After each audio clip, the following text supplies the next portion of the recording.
Hello friends, চলে আসলাম আবার এক নতুন রেসিপি নিয়ে। আজকে বানাতে চলেছি ডালের বড়ি। ডালের বড়িটাকে বানানোর জন্য আগে আলুটাকে সেদ্ধ করে নেব। আলুটা সেদ্ধ করা হয়ে গেছে, এখন একটা ছোট্ট টমেটো কুচি করে নিলাম। টমেটো কুচি করা হয়ে গেছে, এখন ডালের বড়িটা ভেজে নেব। ডালের বড়িটাকে ভালোভাবে ভেজে নিলাম।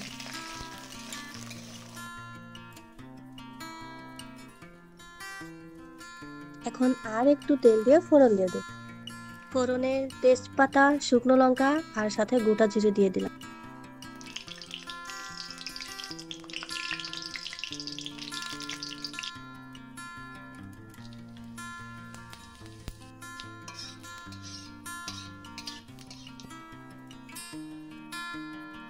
শুকনো লঙ্কাটা একটু লাল লাল হয়ে গেছে, একটু নাড়িয়ে চাড়িয়ে এখন টমেটো কুচিটা দিয়ে দেব।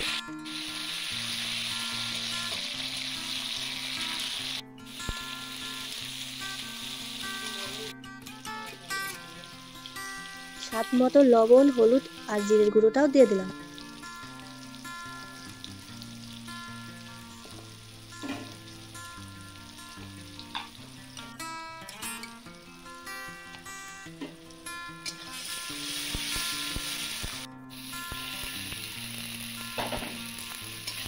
সেদ্ধ করা আলুটাকে দিয়ে দিলাম আর তার সাথে লঙ্কা গুঁড়ো দিয়ে দিলাম।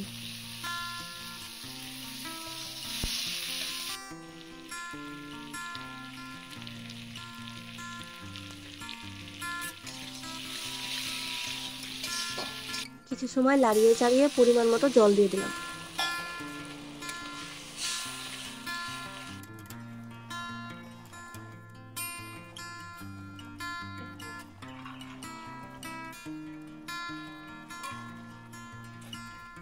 চলে আসলাম 2-1 মিনিট পর। এখন দেখবো ডালের বড়িটা সেদ্ধ হয়েছে কিনা।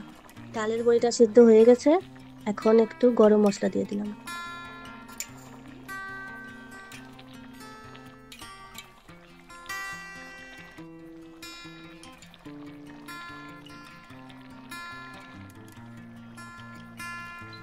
গরম মশলা দেওয়ার পর কিছু সময় নাড়িয়ে চাড়িয়ে নামিয়ে নিলাম।